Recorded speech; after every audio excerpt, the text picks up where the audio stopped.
Few minutes with the consent of the President, IDB, Mr. A.K. Hamid. Now we are going to start our session, and as you know, Mr. M.D. Shahjahan DG will not be able to come here today because of his another appointment with the World Bank. Probably he is out of the city or somewhere else. That is why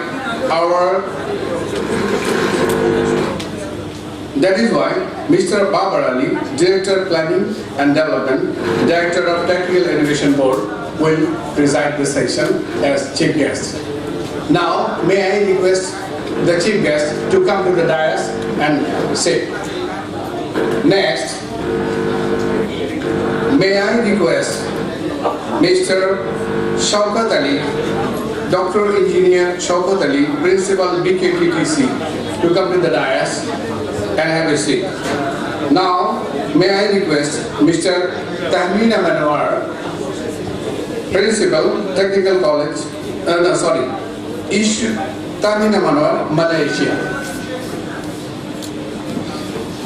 Now, may I request Mrs. M.K.G.I. Pereira, Principal, Technical College, Sri Lanka.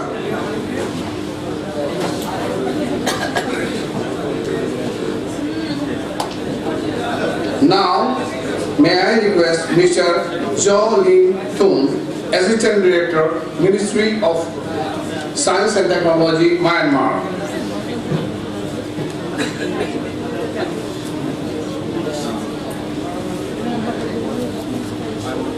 And Mrs. Sarada Devi Gimari, Vice Principal, Velaju School of Engineering and Technology, Nepal.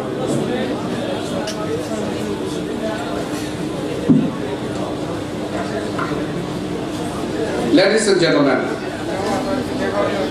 this International Conference for Sustainable Development, Dhaka, Bangladesh.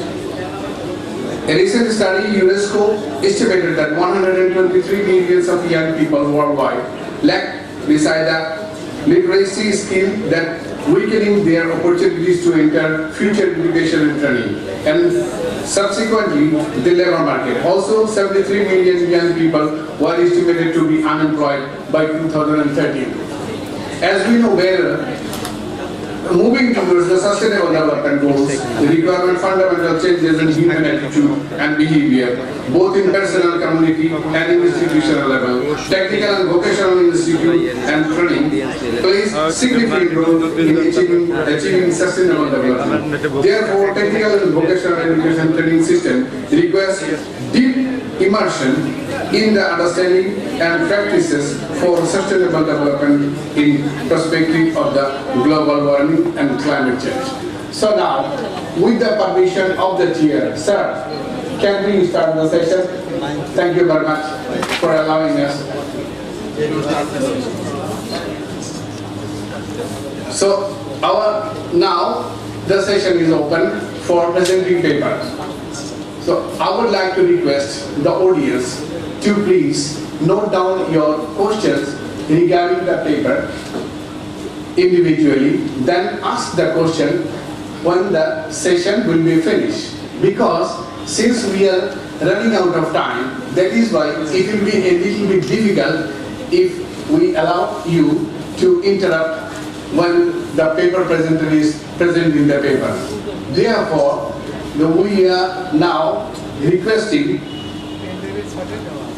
So it is better to mention now that our chief guest, Mr. Babar Ali, the Director Planning, Director of Technical Education Board, he has also got one paper to present. So may I request Mr. Babar Ali to present his paper at first. Since he will be presiding over the meeting, so he will have to keep patience hearing to all the papers. So let him tell first, then the rest. Thank you very much. Mr. Babarali, the Director of Planning, Technical Education. Thank you very much.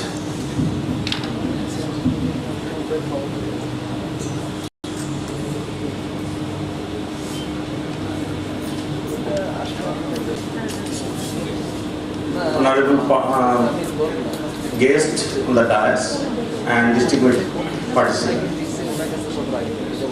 Actually, I am going to present a paper that is not too much complicated, and actually I believe that most of you are from TVET sector and you have little idea about the, my paper, because it is about TVET in Bangladesh and what is our issues, what are the problems, and what are the challenges we are facing to implement TVET. But it is a conference regarding the sustainable development of TVET. I had an opportunity to attend sustainable development of TVET throughout the world in Sweden for 1 month's time. During that time, around 30 participants from different countries were participated in that conference or seminar, as you mentioned. Actually, at the time I found that what is the meaning of sustainable development? They were mentioning that sustainable development of any education system means how the students or the graduates, those who are coming out from the institution, how they are learning. One of the examples this actually shown us that in our context, we found some of the students, those who are not able to understand synchronous, asynchronous, this type of terms, or cubic meter terms. But in Sweden, I found that very little boys, they are playing some game that is called cubic meter game. How they are doing that? That is the cubic meter, and there are some holes, and they are entering into the holes, and they are coming out from the holes, and they are enjoying. But they know what is cubic meter. Even I found one of the little boy that I asked him, do you know symmetrical and unsymmetrical? He answered that, yes, I know what is symmetrical and what is unsymmetrical. And he brought 2 leaves from the tree and he showed me that this is the symmetrical one and this leaf is not unsymmetrical one. So that is the way how they are learning about the sustainable education. So that is not my topic, but I am because it is a seminar on sustainable development of TVET. So I mentioned these 2 points. I am going to present regarding the TVET issues and policies. I will give some introductory information because some of our guests, they are from abroad and they need to know it. I will present regarding the present scenario of TVET in Bangladesh. TVET reforms agenda, what we have taken in context, and issues and challenges of TVET, major responses from the government or stakeholders, key outputs, what we have already got, and some of the recommendations, and finally the conclusion. So this is regarding Bangladesh. I think most of you know that we are in the South Asia region. Our manpower is 144, our area is 144,000 square kilometer, and our manpower, our population is 162.22 million. This is estimated value. Population density is 1122 per square kilometer. That is very densely populated country. And our urban population percentage is 27.6. Urban population growth rate is 3%, and GDP Actually, there are some confusion in US dollar. It is 129.86 billion US dollar. That is the latest data. And GDP growth rate is 6.01%. That is shown in 2013. And GDP per capita in our country is 625.34 US dollar. GDP per capita PPP in US dollar, that is 2475.97. That is the record from the 2013. Our housing demand 5 million, in 0.5 million in urban and 3.5 million in rural. And our most export things are garments, fish, jute, goods, leather product. Our main crops is rice, jute, wheat, vegetable, maize and potato. In our country, the system of education that is mainly divided into general education, madrasa education, technical education, professional education, teacher education, and some specialized education. I think most of you know about this system of education. Actually, I'm going to present the present scenario. We have vocational education system in our country, and in the vocational education system, we actually conduct short courses or basic trade courses. So in secondary level, we conduct SSC vocational course, Dakhil vocational course, higher secondary level HSC vocational course, and HTC business management course. And we have also certificate in vocational education in vocational teacher training institute program. In technical education system, we have diploma level education, diploma in technical education, diploma in vocational education, diploma in engineering, diploma in agriculture, marine, fisheries, health, etc. We have degree level of education, which is BSc in engineering and BSc in technical education. That is actually Dhaka University certificate conducted by Technical Teachers Training College, Dhaka. We have some program, that is a diploma in engineering program in government sector, that is 4 years program, that is also in 4 years program in private sector also. Diploma in agriculture, diploma in fisheries, forestry, health, etc. These are the 4 years program in government sector, and diploma in agriculture is also available in private sector, that is also 4-year course. HSC vocational, that is 2 years course in our country. SSC vocational, 2 years course, that starts from class 9 and ends at 10. Certificate level course, that is actually different type of course are available, but normally we recognize 3 months to 6 months course. Our institution, number of institutions, there is a figure like Government Polytechnic Institute, we have 39. Technical School and College, we have 64. Technical Training Center, that is 38. Some are increasing. Textile Institute, that is 7. Agriculture Institute, 15. Forest Institute, 3. Marine Institute, 1. And Textile Vocational Institute, 14. In private sector, we have Polytechnic Institute more than 373. Actually, every day it is some institutes are adding. And HSCBM Institute, now figure is 1658. Secondary Vocational School is 2128. Dakhil Vocational Institute in non-government 281. Textile Institute 116. We have some Agriculture and Forestry Institute, altogether 205. And Institute of Health Technology, that is 242. Short Course Institute around 1560. Student enrollment in our country, that is the figure of 2013. Trade and short course we are conducting, and in this area the enrollment capacity is 13,730. SCC vocational enrollment capacity is 1,75,710.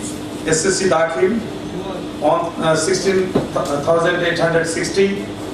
HSC vocational 8,986. HSC BM 1,45,800. Diploma in engineering we are actually enrolling student in first shift and second shift. The capacity in first shift and second shift both are 12,556. And in the private sector, every year enrollment capacity is 51,800. Diploma in Textile Institute, the enrollment capacity is 11,360. Diploma in Agriculture, 12,790. Diploma in Fisheries, 2,478. Diploma in Health, 23,320. Certificate in Health, 8,550. And some other courses, that is 1 month course, 2 month course, and etc., where 20,944 students are enrolling each year. Total number of institutions in our country, TVET institution is more than 7,002. That is in the record of BTB, but some institute that is not actually recorded in the BTB. And total intake capacity per year is more than 6 lakhs. But one of the major things what we are facing, we are actually calculating everything on the basis of our enrollment capacity. But actually enrollment capacity is not fulfilling, because some of the institutions, even in the government or in private sector, they are not able to fulfill their capacity, enrollment capacity. Because I can say that say for the institution there are 4 trades or technology affiliated by BTB, but and the capacity is say 400, but they are not actually enrolling 400 students each year. The figure is less than that, and nowadays it is improving, but still today we are actually able to enroll around 68% of our total capacity. That is a big challenge for us.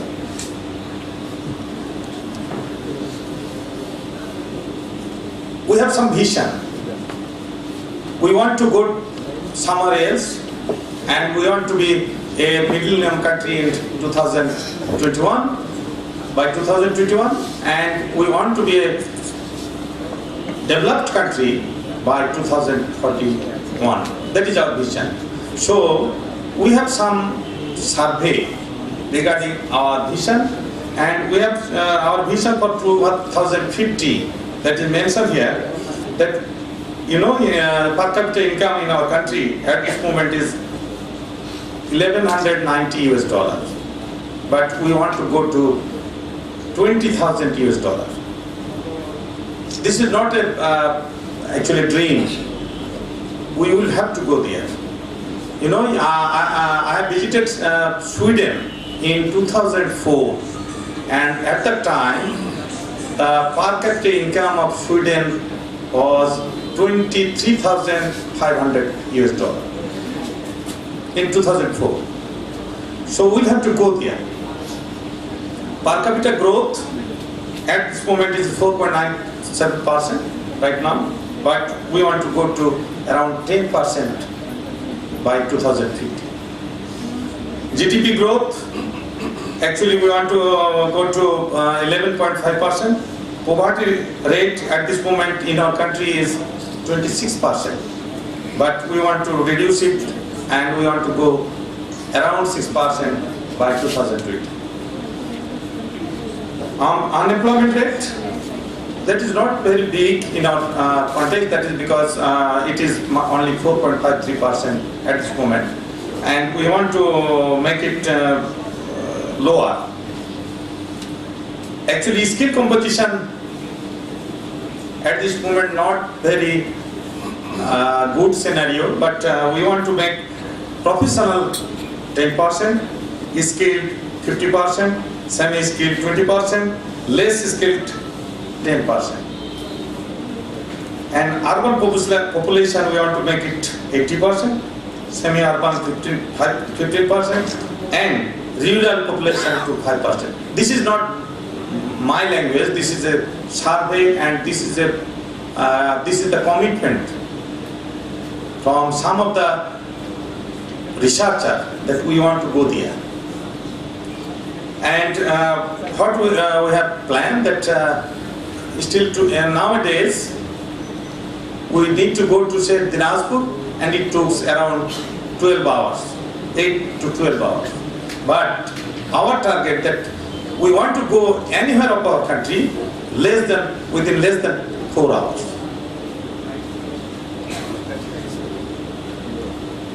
So that is why we have some updated data regarding labor market, because we have to know that how much labor in different sector, skilled labor will be needed to actually go from poverty to a developed country. So there is a survey from some researchers, and they have given some data here that we have different areas where skilled labor is necessary, needed. So there is a big data that I have shown in my, and in 2050 there is a projection that how much labor will be needed for, skilled labor will be needed for that particular area or particular occupations. One of the big challenge in our TVET sector is still today, that is the budget allocation.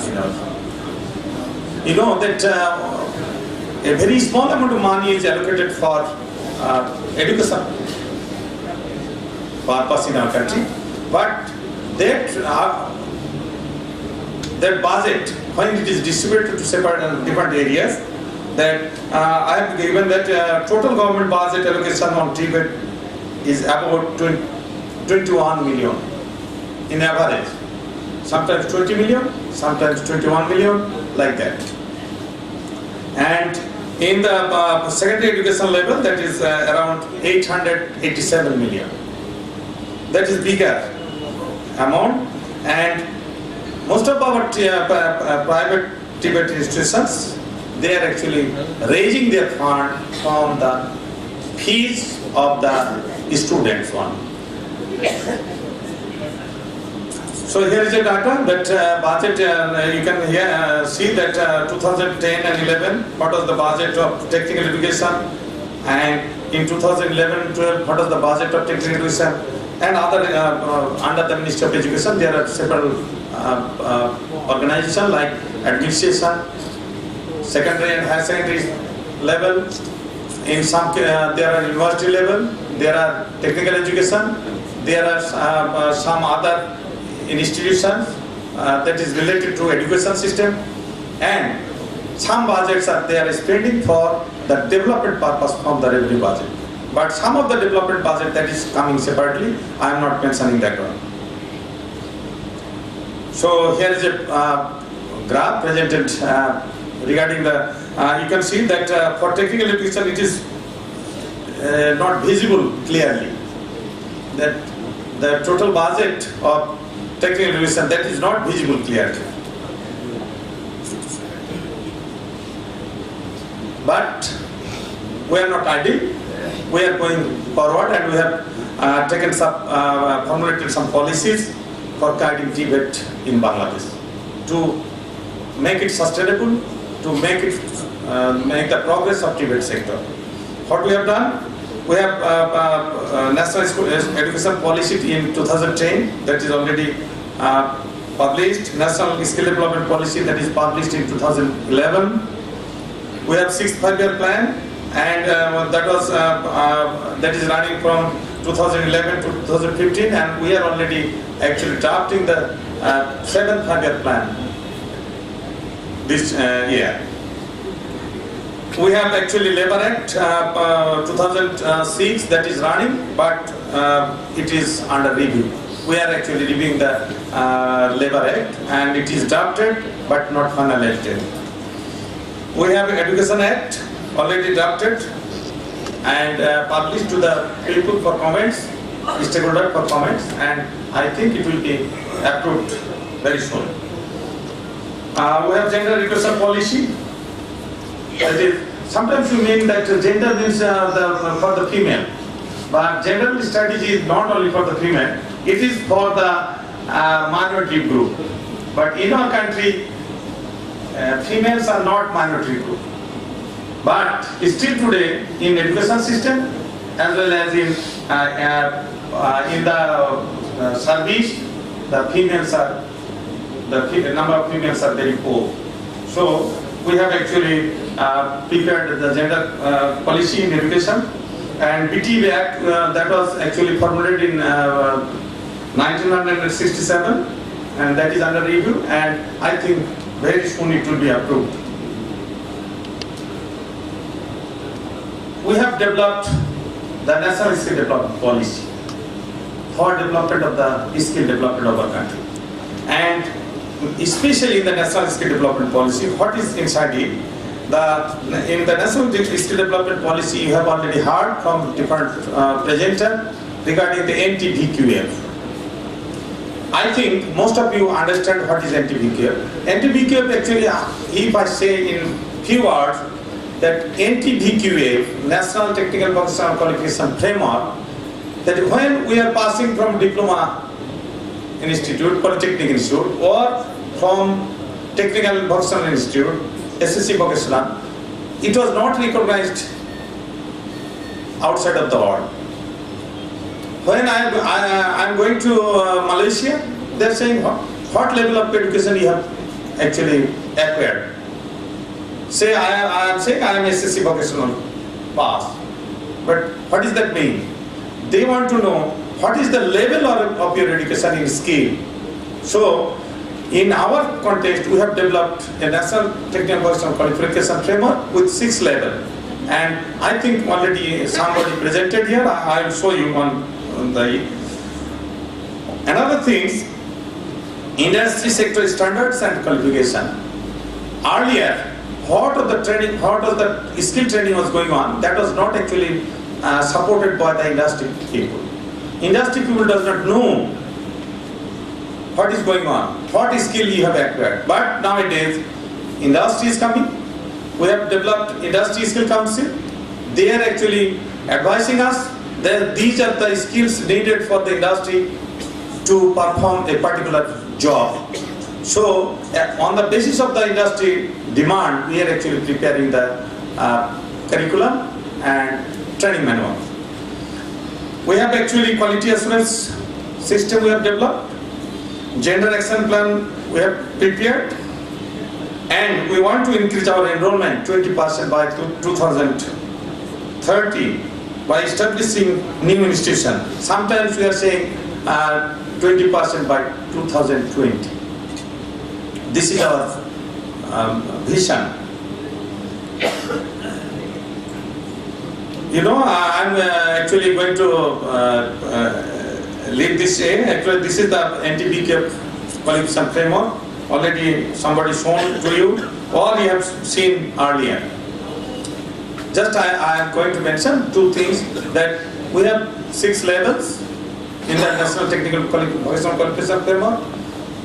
Beyond that, we have 2 levels. We call it pre-vocational level 1 and pre-vocational level 2. Actually, these 2 levels is only for the people, those who have little idea in literature, or they have no certificate, but they have a skill. They can go to the institutions for RPL, recognition of prior learning, and they can get a certificate of their skill.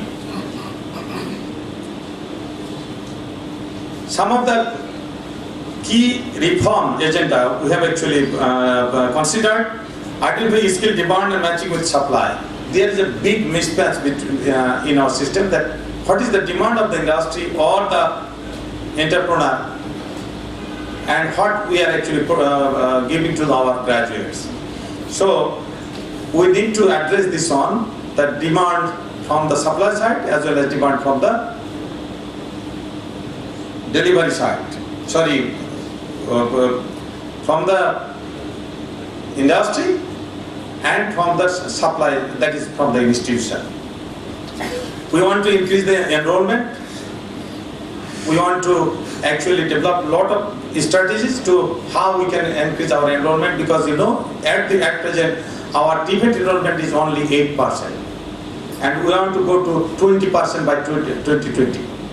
So it is a big job for us.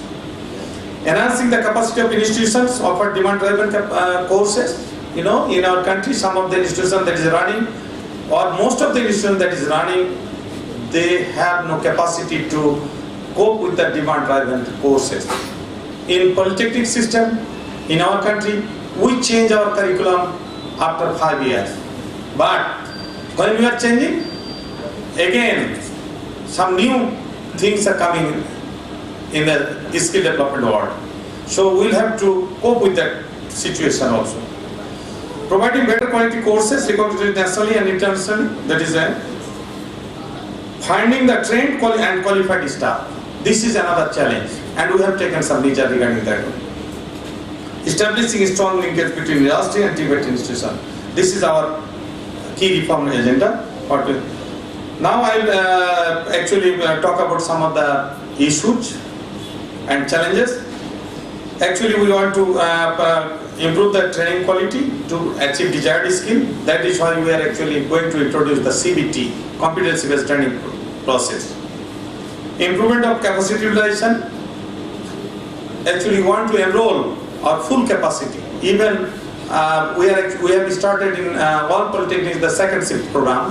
That is why our enrollment capacity has been doubled. But we want to make it in each of the private institutions also, and even in the school. We want to actually address the technical education in general school also.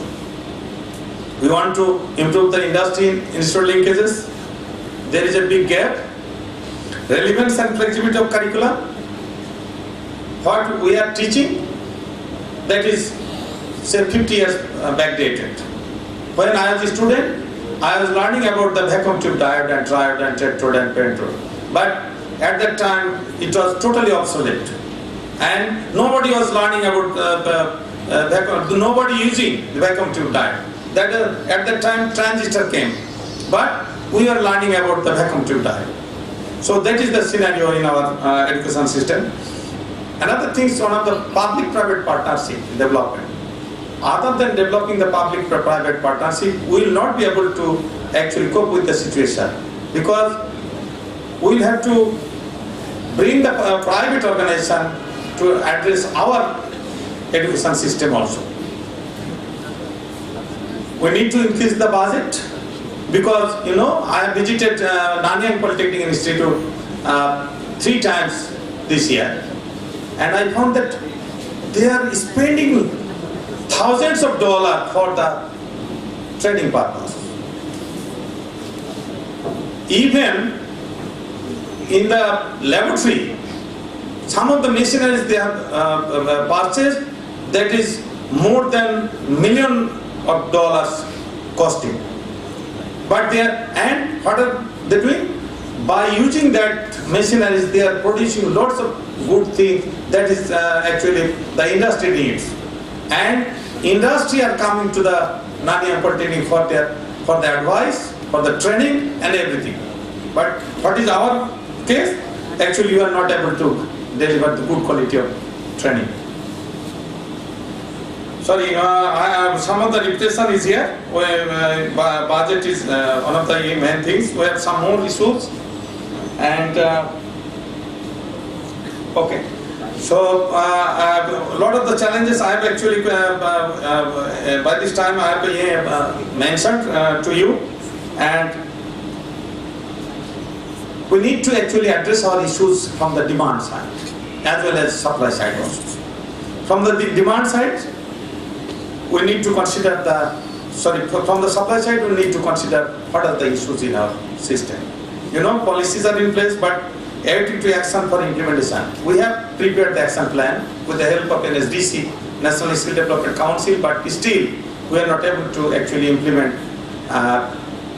very quickly. But we need to implement this action plan very quickly. Funds are being sought, the ADB is coming, World Bank is coming, but our capacity is not up to the mark to utilize that. I am the project director of the project, ADB funded project, and initially the cost of the project was 460 crore, but due to our inefficiency, ADB actually taken the money, and now it is only 157 crore per project. So we need to actually develop our capacity.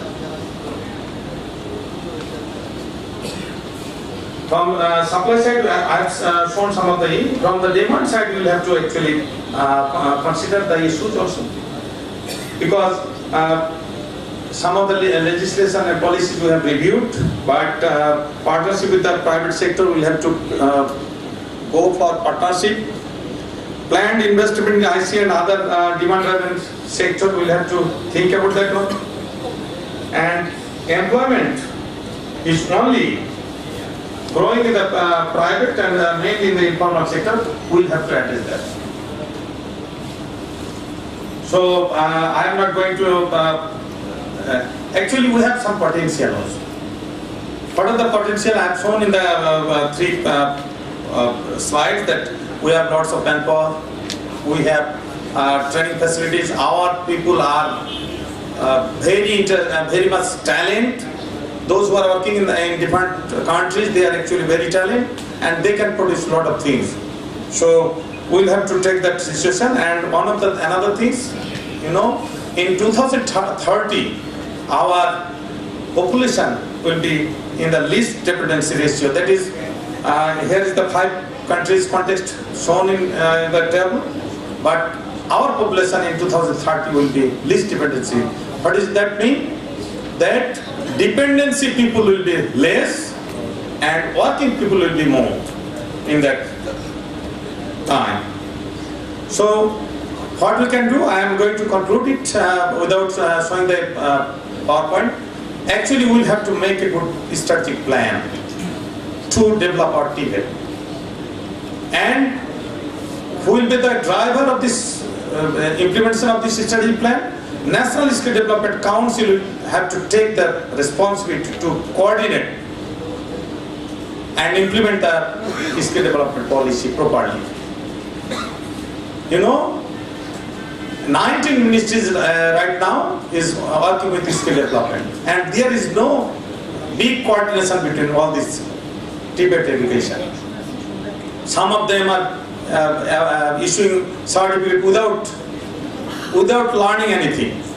Say enrolling, and they are coming for 3 months or 2 months, 3 months, they are issuing certificate, but when they are going to the industrialist, when they are going to the entrepreneur, they are saying, no, he is not a good graduate, I am not actually interested to employ him in my industry. So we will have to make a good plan, a strategic plan. We will have to go to implement that strategic plan intricately. We need to give integrated effort to implement that one. And if we can implement our national skill development policy with the help of NSDC properly, then I believe that all the dreams, what we are dreaming, will be successful in future. So thank you very much for listening to my presentation. Actually, I have given a paper, and in details, everything is mentioned in that paper. I have made some shortcut in my presentation, but due to time constraint, I am not going to elaborate it more. But if any question you want to ask me, I will be here for answering your question. Thank you very much. Babarali, Director of Technical Education under the Ministry of Education in Bangladesh. Actually, it was possible on his part to make the paper so elaborate because he had been associated with the development activities and Technical Education Board from the very beginning of his service career, and he had been educated in the Dhaka Polytechnic Institute first, then to the university, then to the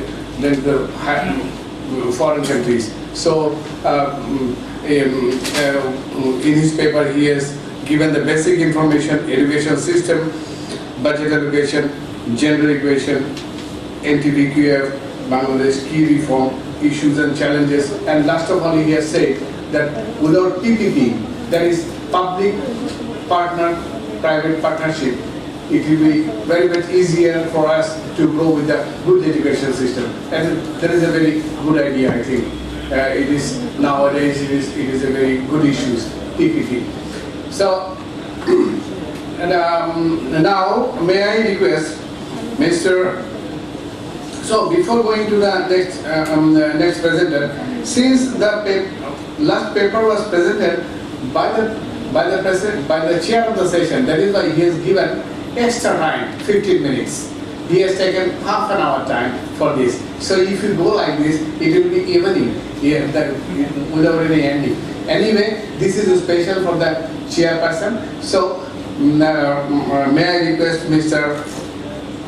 Dr. Engineer M.D. Shaukat Ali, Principal BKTTC, to present his paper within the limited time, 15 minutes.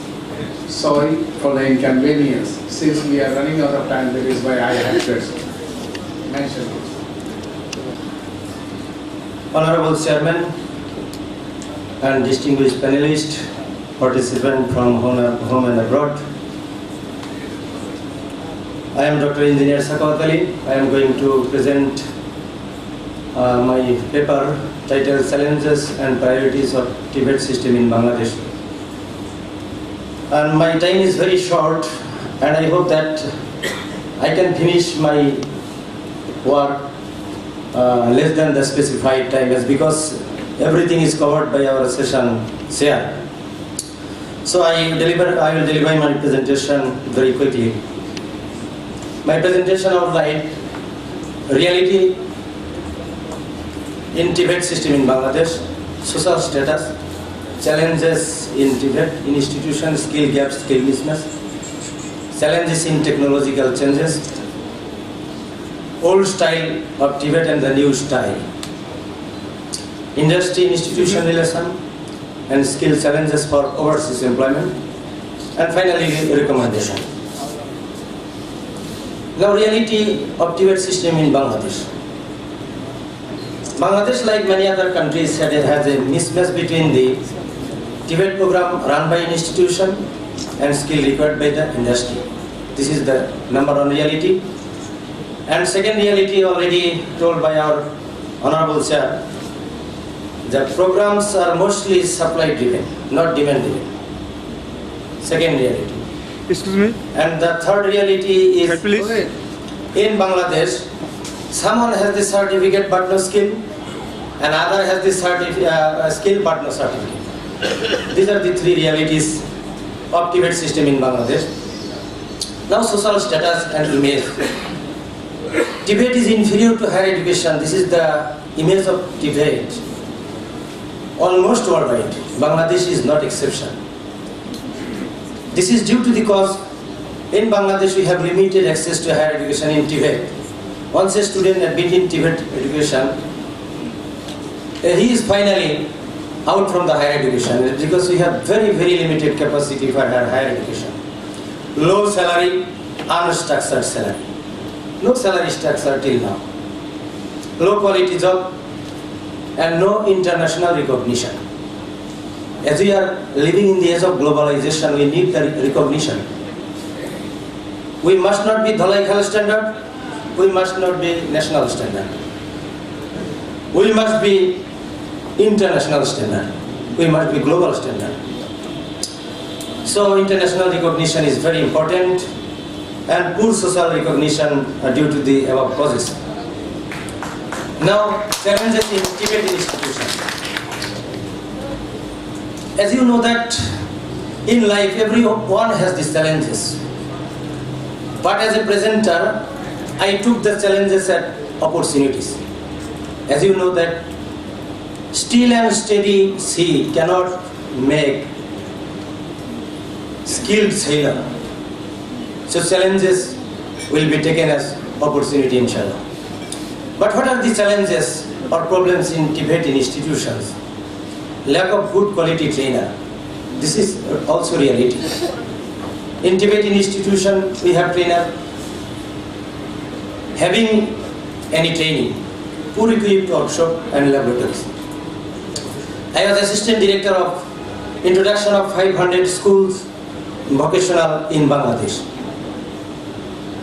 I know the actual scenario. The tools and equipment that is given to the institution or school, till now it is not open. it is under the, within the box. This is due to the lack of good quality teacher, I think, poor infrastructure and lack of required accommodation facilities, lack of labor market responsive skill training courses. So, 6 months back, we started a course in Bangladesh Korea Technical Training Center by Skill Development Project titled Market Responsive Trade Course. That was very fruitful. So we need market responsive trade courses. And in reality, it is directly told by our session chair, lack of linkages with industry. Industry demand and our quality is not the same. And we are running the traditional courses, not CBT. Lack of awareness to the skill development training system. This is the scenario of skills gap.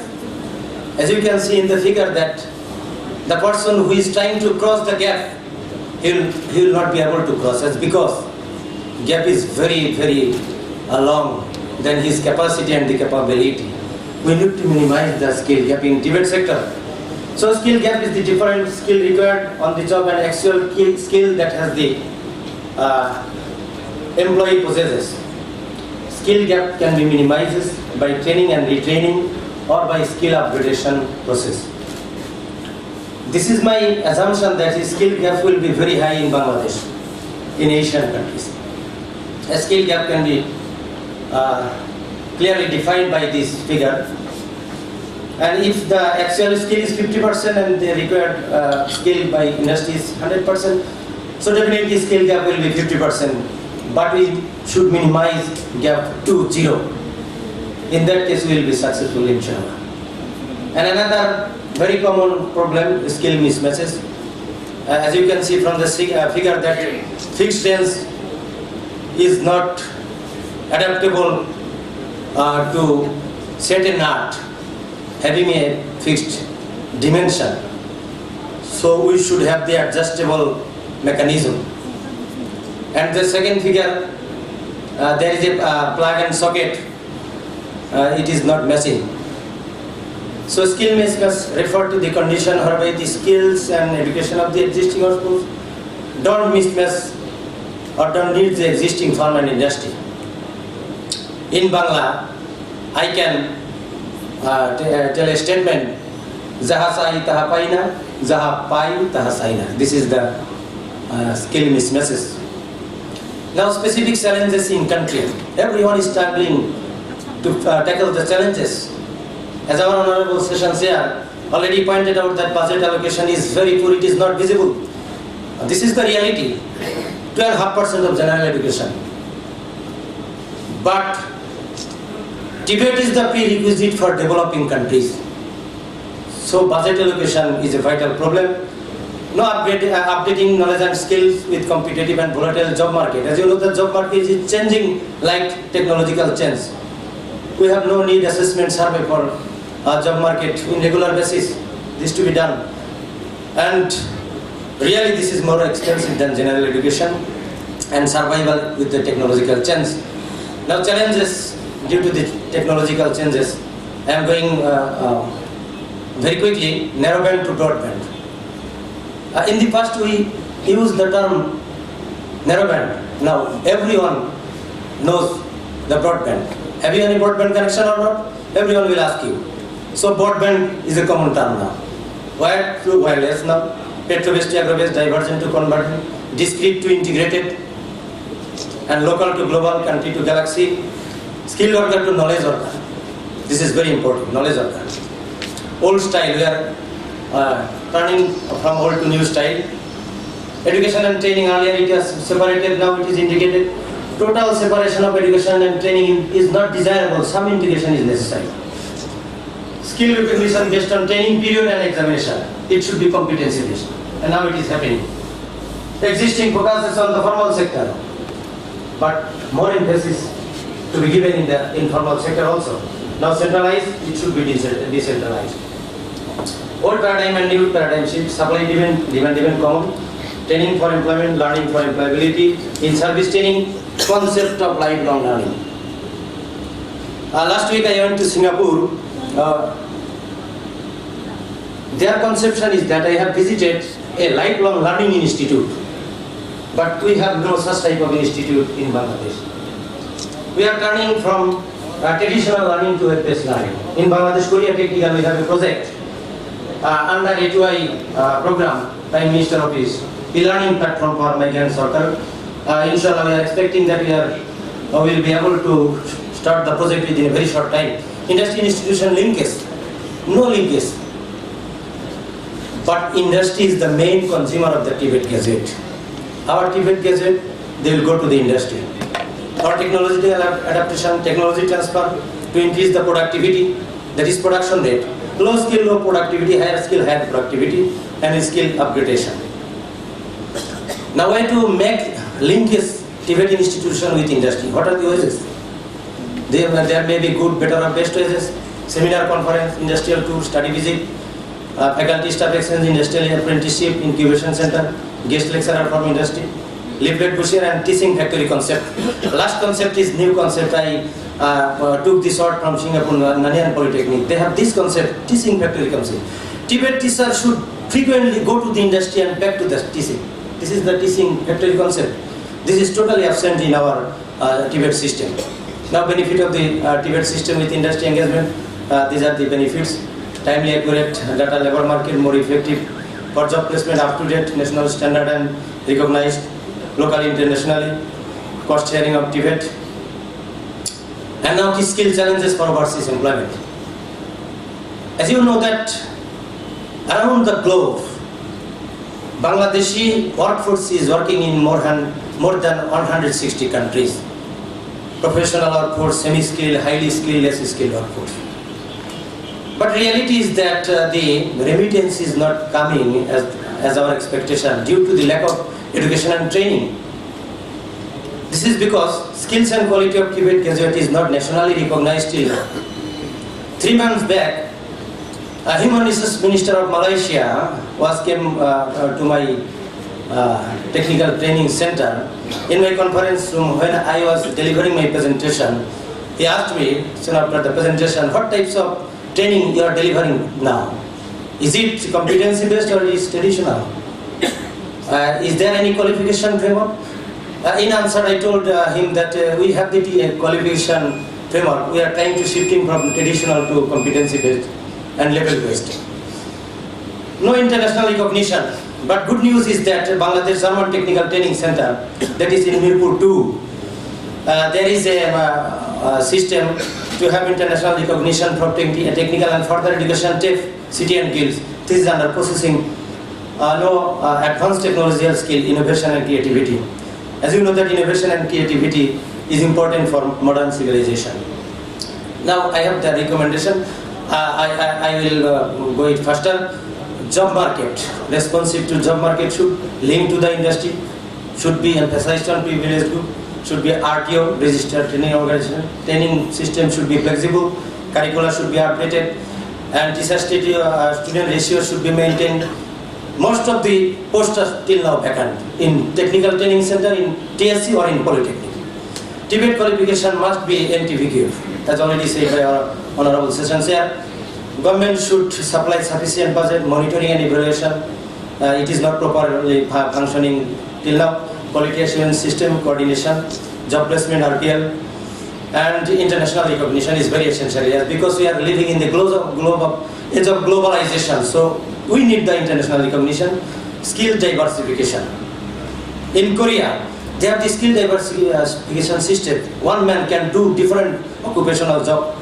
Introduction of web-based e-learning system. In Europe, America, most of the learning part is going to be transferred through e-learning, and TVET system should be always innovative and creative. I think that that's all my presentation. Thank you very much. Thank you.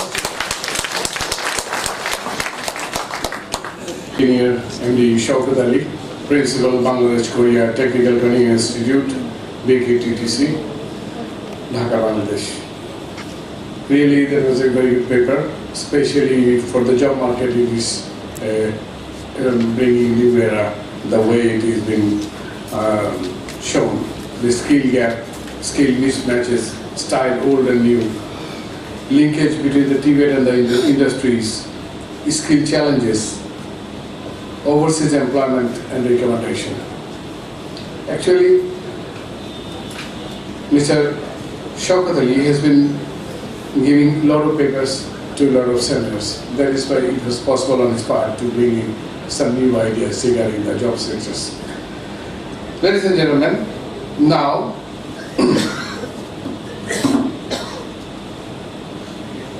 may I request Mr.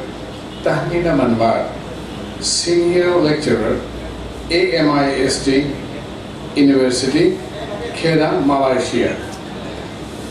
Mr. Tahmina Manwar is pursuing PhD in biotechnology in the same university.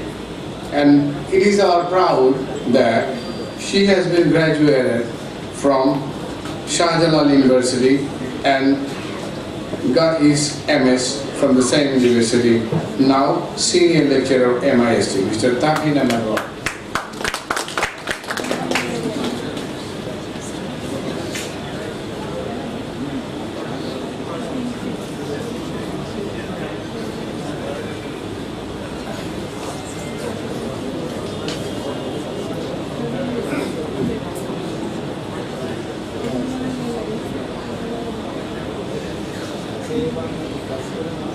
Assalamu alaikum and very good afternoon to all. I'm going to present on TVET issues and challenges for socio-economic transformation and human resource development in Malaysia. In this paper, with me, Muhammad Saidur Rahman is the co-author. Now, what is education? I think everybody knows, even though I'm just going to give a very short concept. Education is the key to increase productivity. It's a lifelong pursuit of continuous development. It's a measure to shift traditional economy to a more knowledge-intensive economy. So these are the components of quality of education according to UNICEF 2000. Content, learning environment, learners, processes and outcomes. So what is the quality of education system? In this system we can see that TVET is one of the components. So we should not look over that. We have to concentrate on TVET. So why technical and vocational education and training is needed?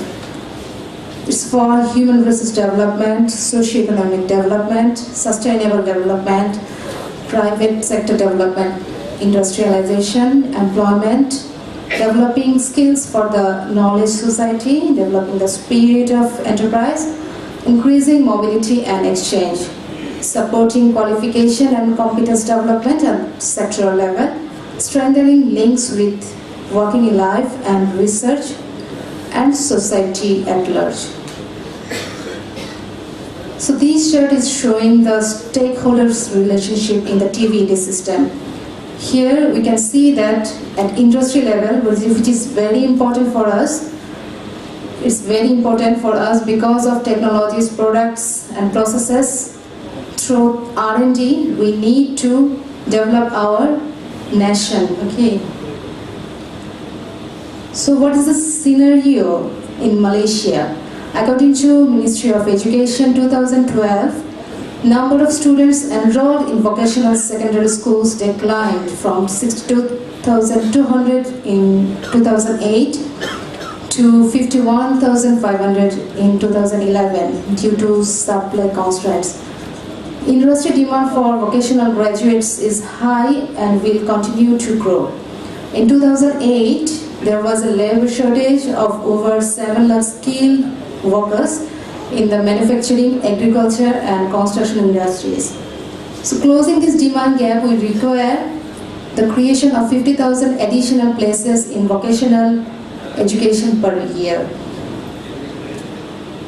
What's the purpose of education in Malaysia? According to Education Act in 1996 of Malaysia, the purpose of education in Malaysia is to enable Malaysian society to have a common of the knowledge, skills and values necessary in a world that is highly competitive and globalized, arising from the impact of rapid development in science, technology, and information.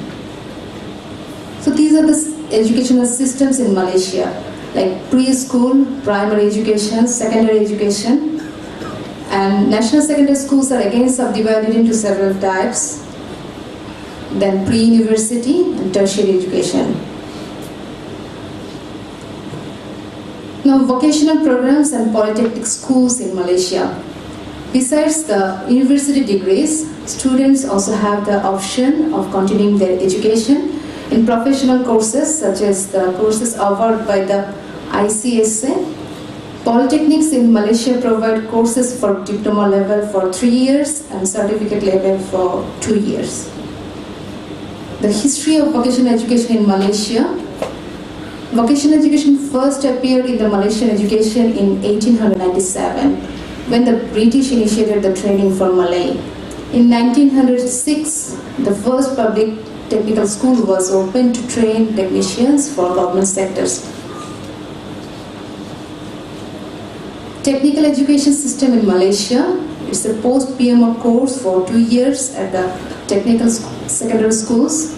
It's aiming to sit for the SPM examination at the end of course. Among the courses offered are mechanical engineering studies, civil engineering, electrical engineering, agriculture and commerce. Students studies vocational skill. It's a post-PMO course for 2 years. It's also aiming to sit for the SPM examination at the end of the course. These are the courses offered at the different vocational education schools in Malaysia. Polytechnic education system aimed at providing skills semi-professional in engineering, commercial and hospitality at diploma and certificate levels. To date, there are 20 polytechnics according to Ministry of Higher Education. So polytechnics, according to Ministry of Higher Education, offers 24 certificate courses and 40 diploma courses. This is the overview of TVET in Malaysia. A highly skilled workforce is very crucial to the success of economic transformation. And the government has recently recognized TVET education as one way to achieve the objective in producing the quality manpower. The formal technical and vocational education system starts at the upper secondary level to prepare them for further technical education at the tertiary level or for entry into the workforce. So National Vocational Training Council coordinates all skill training related standards and certifications. SVS, that secondary vocational school students, are required to take SPMV examination at the end of the second year.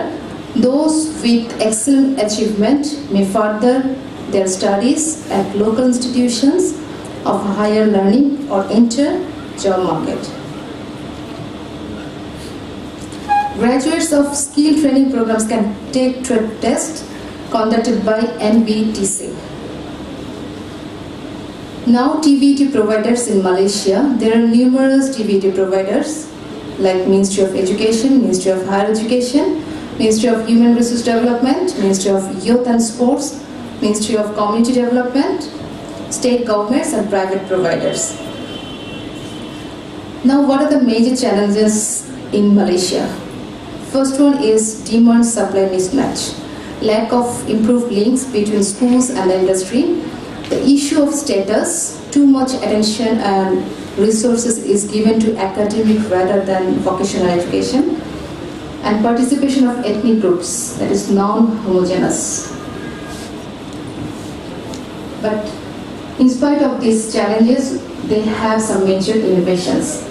Conversion of many of the vocational schools to technical schools in 1996, introduction of some technical subjects to general secondary schools, the setting up of PPP, that is public-private partnerships in TVET, National Dual Training System, Human Resource Development Fund, vocationalization of tertiary education. Now, very important is Malaysia Education Blueprint. They developed one blueprint that is from 2013 to 2025. According to Ministry of Education, 2012, their vision and aspiration is to provide access to alternative, attractive pathways to vocational education. Vocational transformation plan, they developed a definitive vocational transformation plan, that is enhancing the vocational transformation plan to include greater collaboration with the private sector. That is shift to one. By 2020, every student will leave formal schooling with a minimum SPM or equivalent vocational qualification. Wave 1 started from 2013 to 2015. Better vocational programs to increase pre and secondary school enrollment, enhanced practicum in vocational programs through greater private sector collaboration. And wave 2, that will be started from next year, 2016 to 2020. Expanded vocational options through off-take agreements with private vocational providers. The way forward, although the Malaysian TVET has a long history, still needs to be strengthened and reformed, minimizing differences between accreditation and recognition on validating non-formal and informal learning to ensure greater compatibility. Exploring demand-driven TVET and development of the private sector, curriculum development, integration of ICT, training of instructors and teachers, address the issues of access, equity and gender, distance education programs, donor cooperation, qualitative research and follow-up studies, strengthening policies, systems and practices supporting information, guidance and counseling, promoting global partnership or cooperation in quality assurance by exchanging models and methods. These are the references. Thank you all for your patience hearing.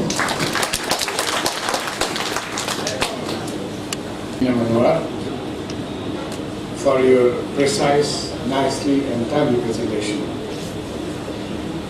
By these few minutes, you have brought several items here: the stakeholder relation, Malaysian Vocational Institute, job market, vocational education in Malaysia, technical education, political education, all the education system, major challenges, issues, demands, issue and demand supply, and last of all, PPP, TVET, and where to follow that.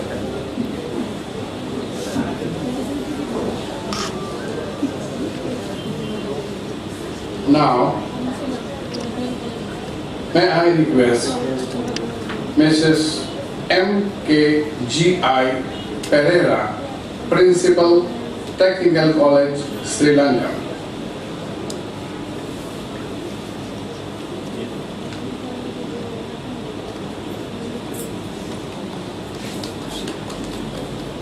Pereira, Principal, Technical College, Department of Technical Education and Training, Sri Lanka.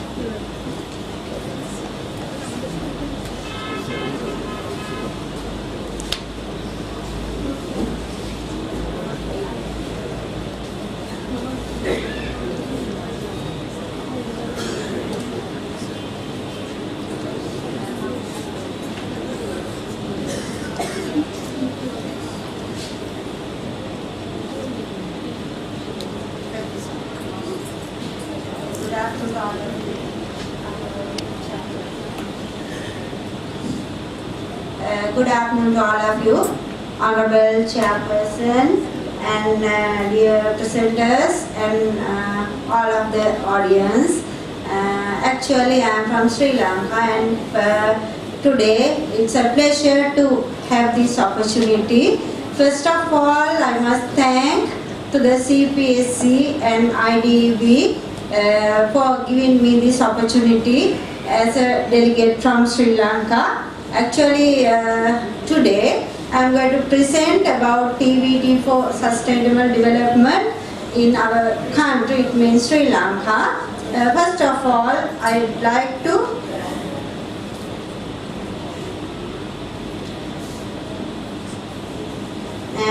give some introduction of our country.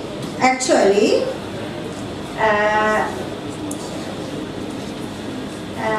it's a small island. Actually, it is covered by the, it is surrounded by the sea, and it is situated at the southern part of the India. Actually, it is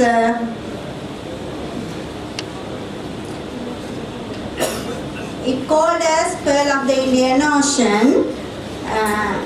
It contains several languages, and it means Sinhala, English, Tamil, and other languages also. It is a mixed culture in our country, and we export tea, rubber, gems like that items from Sri Lanka, and our area is 6,000 square kilometers, and our population is about 20.2 million in our country, and our commercial city is Colombo.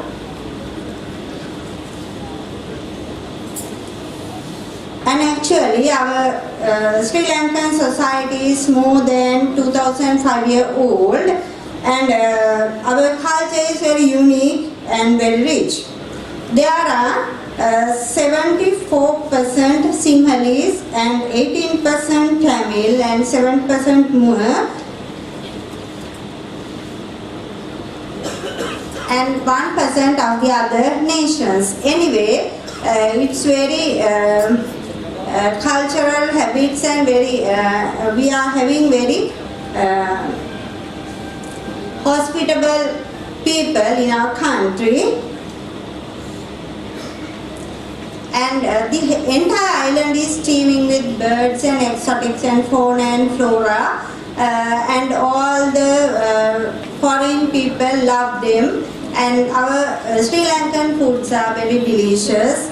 And after that, I am going to Sri Lanka economy. Actually, we are focusing on long-term strategic and structural challenges, and we are transition to an upper-middle economic country. Actually, we are trying to, still we are a developing country, and we are having some key challenges. There are some of them. We are having boosting investment and human capital and public spending and policy with the needs of a middle income country, and enhancing the role of private sector. We have to enhance our private sector, because we can't develop with having only the public sector. So we have to increase the productivity and exports also. And at present in Sri Lanka, annual economic growth is 6.5%. Sri Lanka gross domestic product growth rate is 7.7. Unemployment rate is 4.4%. And youth unemployment, it is within age 15 to 24, it is 19.1%. And female labor force participation is 35.6. Actually, as a developing country, I think we should get more labor participation from the female, and it will help to develop the country. And future, we are targeting gross domestic product in 2016 $4,000, and targeting annual economic growth is 8%, and foreign direct investment it is 1.4. And again, future trends in Sri Lanka development, it is sustaining an 8% and annual growth to meet this goal with require. Actually, we have to foster the private sector development and greater private investment, and increase in exports to generate jobs, and managing the current account deficit. Addressing that fiscal imbalance, and investing and decline trend in revenue collection. Actually, those are the several things we have to do to improve or develop of our country. then issues. Actually, countries limited for domestic savings, and in 2036, it more than 22% of population will be over 50. It means we are facing to aging dependence, and if we are not giving any skills for them, there will be a greater, I think, we have to face some problems, because we are going to have aging society.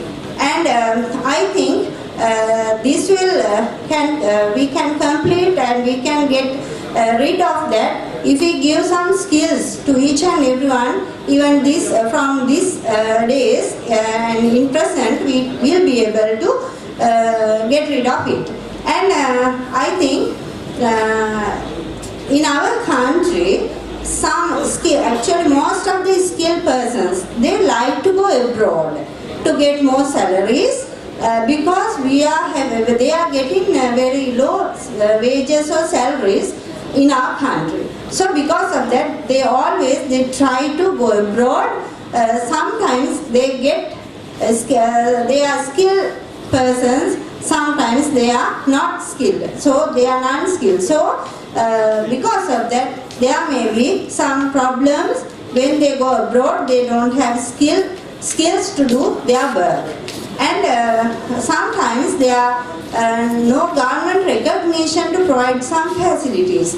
Because of that also, most of the educated people, even the skilled people, they want to go abroad and they try to find out some other lands for their jobs and everything. I think to get rid of these things, it means the solutions, we have to increase the labor force, actually giving some skills to each and everyone. Then increase employment rates with the work or with the labor market.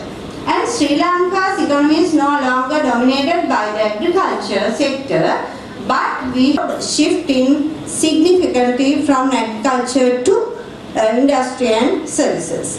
Anyway, labor productivity levels need to be high and provide social recognition with higher salaries and facilities. It means if our labor or the skilled persons have more recognition and higher salaries, we can do so many things, and they will be in the country and they will help to develop our society and the economy of our country.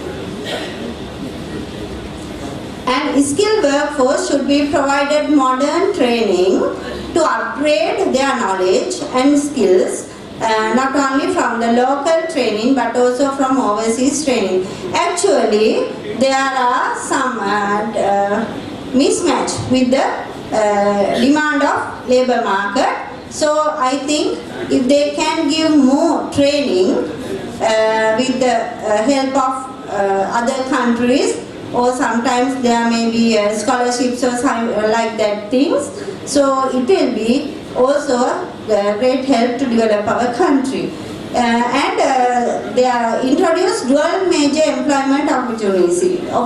It means if one can do several jobs, or if they are trained to too many or one or two skills, so it will be a good idea to improve or develop our society and the country.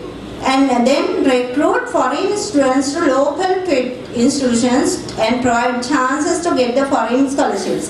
That will be also a very good thing if we can get scholarships from the other countries, and we can bilateral actually with the other countries, we can have some students from the other countries and we can send our actually our trainers or the students to the other countries to get some training, and provide more opportunities to share information through information technology. Actually, it is also should done to the students in TVET sector and all the I think education is done when we are doing, and it is actually now we are in a globalization world. So because of that, we have to have that information technology also is very important. Then provide subsidies, scholarships and boarding and lodging facilities for the students. It is also will help to the students. Then enhance the quality of the training delivery. It means we have to enhance the quality of the training and delivery. It will help to the students to get a good training. Then introduce open entry, open exit for getting training. It means if they can go somewhere and get some training according to their willing, then they can go to a training center according to their free time or some in any age, then it will be helpful to them. So facilitate to get free recorded lecture sessions and online education. That is also will be very helpful to the students who are trying to get some skills. So sometimes online training, there are some students who love to get that education. Then cultivate the culture for learning to work environment and encourage citizens to work of world. And there are some mismatch between graduate and private sector needs, particularly with regards to soft skills.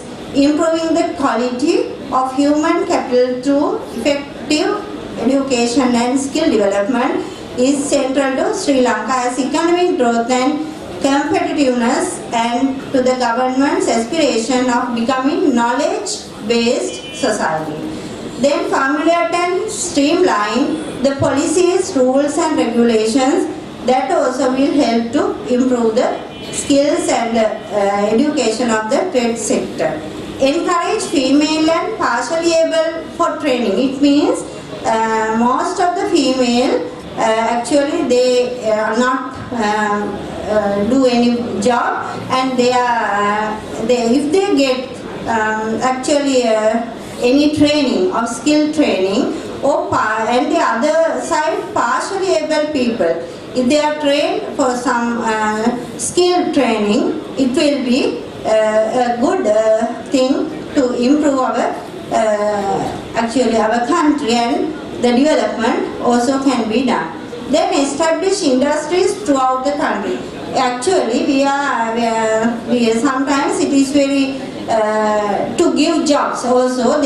We don't have enough chances because we don't have enough industries. Sometimes we can, with the help of the other countries, it is good to have industries and factories and like that things throughout the country, and it will because of that we can improve our economy.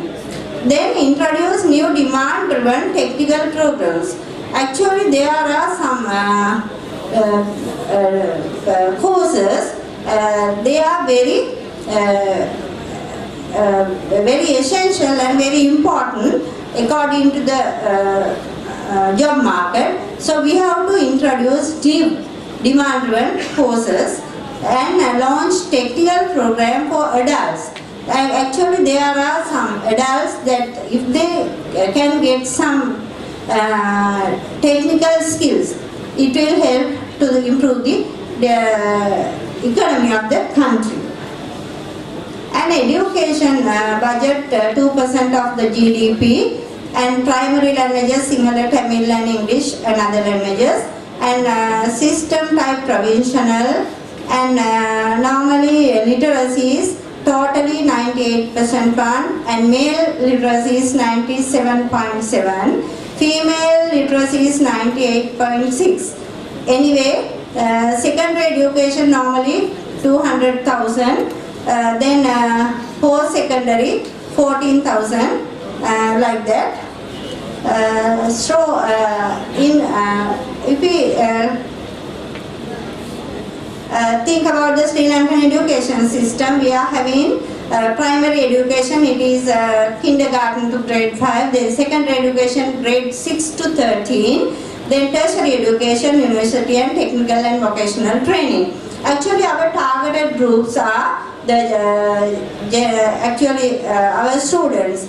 If we take the students, they are from general certificate of education, ordinary level failed students, because they don't have way to get any other thing, so do higher studies like that thing. So we can give technical skills, so we can train them. And the other target group is GCE qualified. It means General Certificate of Education O-level qualified people. Sometimes some students don't like to go to do higher studies, and sometimes they don't like to go to the campuses or like universities also.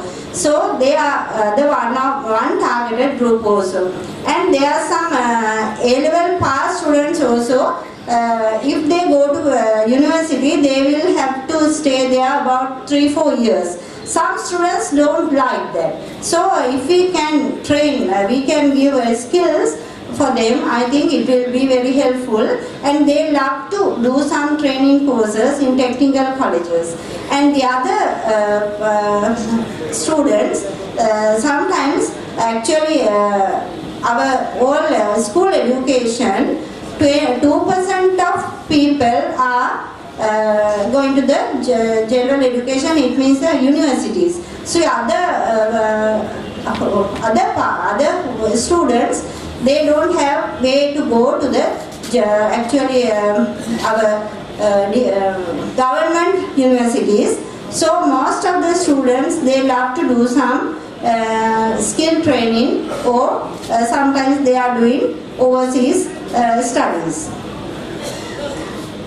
And school leavers from GC O-level and A-level approximately 220,000. But our department, it means Department of Technical Education and Training, one of the major agencies in TVET sector, has to cater for said amount. But we have only 9 colleges of technologies, 31 colleges, technical colleges, and we don't have that to give all the children or students all the facilities from. Actually, the diploma level course also conducting in colleges of technology, and NVQ level 3-4 courses are conducted in technical colleges. Anyway, actually we are catering about 25,000 per year, and other students actually are catered by some other private sector and other non-government organizations. And I think for TVET education in Sri Lanka, to get some as solutions, we have to have expansion of TVET institutions, develop the culture to attract them. Actually, most of the students, they all like white collar jobs. They don't like to have some skill work. They actually, we have to give the attitudes, to change the attitudes of youth, parents and the society, to get some skill, and then they can join our labor market. And we have to provide more publicity for the TVET education, and institutions should be accredited, because to get internationally accepted certificate, it should be all the institutions has to be accredited. And strengthen the link between institution and the industry. It is also we have to do to strengthen, and we have to with the publicity, we have to have and some policies. We can have this. We can strengthen the link between institution and industry, and streamline the process. Actually, it is also has to be done. Minimize the gap between training delivery to match with the industry. It has to be done because most of the skills they mismatch with the labor market, and provide social recognition to the graduates, and it should be done. Actually, there are if we take two courses, like if there may be electrician and there may be a plumber, so the recognition is difference. Because of that, students don't like to do some courses because of that. Actually, the recognition.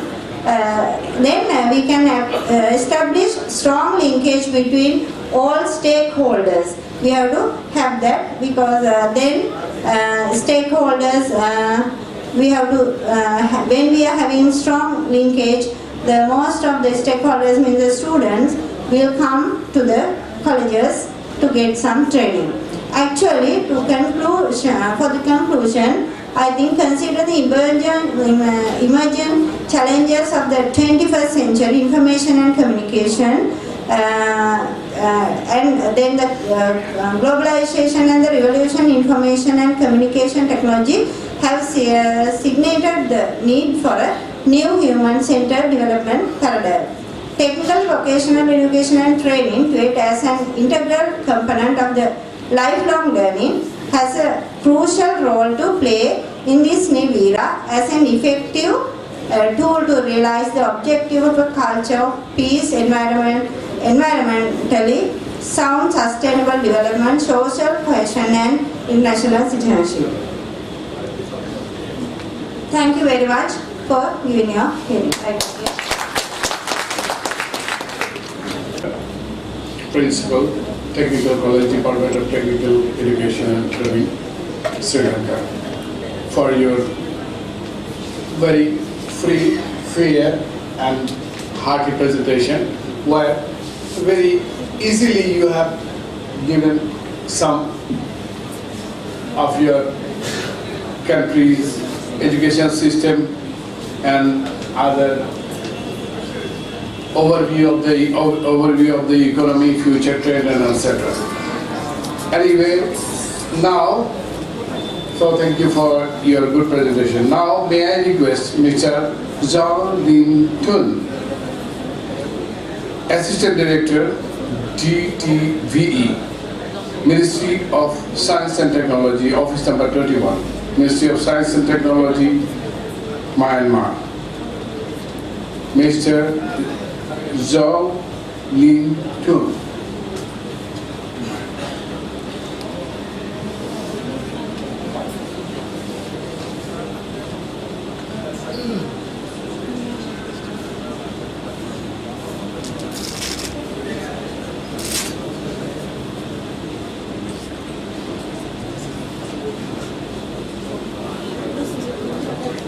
Assalamu alaikum.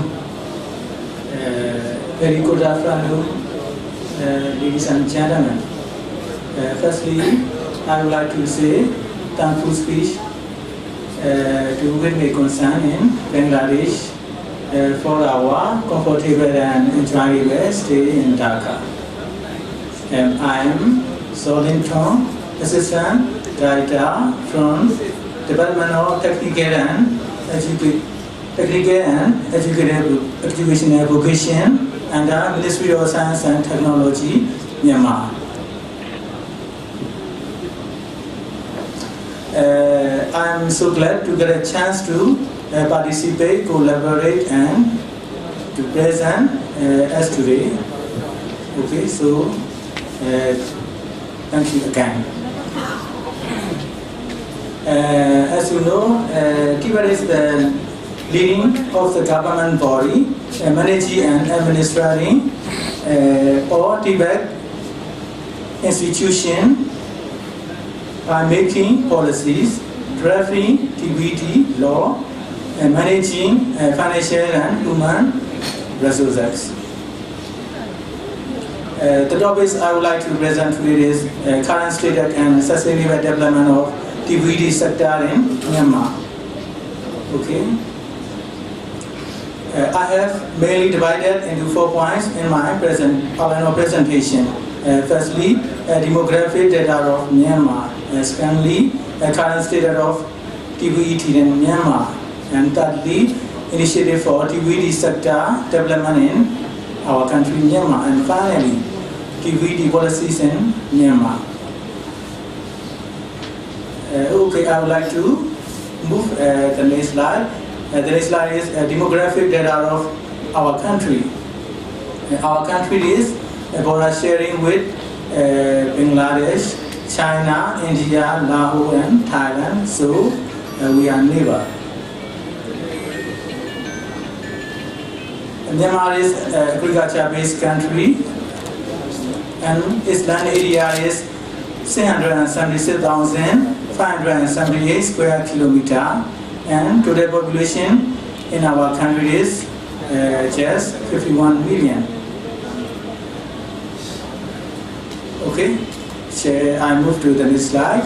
In my country, over 18 ministries are implementing and cooperating and collaborating to be developed and developed sector. So, public TVET providers in Myanmar, these ministries are Ministry of Border Affairs, Ministry of Cooperatives, Ministry of Agriculture and Recreation, Ministry of Communications and Information Technology, and then Ministry of Environmental Conservation and Forestry, Ministry of Industry, Ministry of Commerce, Ministry of Sport, Ministry of Education, number 10 is Ministry of Health, Ministry of Culture, Ministry of Finance, Ministry of Construction, Ministry of Labour, Employment and Social Security, Ministry of Rail Transport, Ministry of Social Welfare, Relief and Resettlement, Ministry of Science and Technology,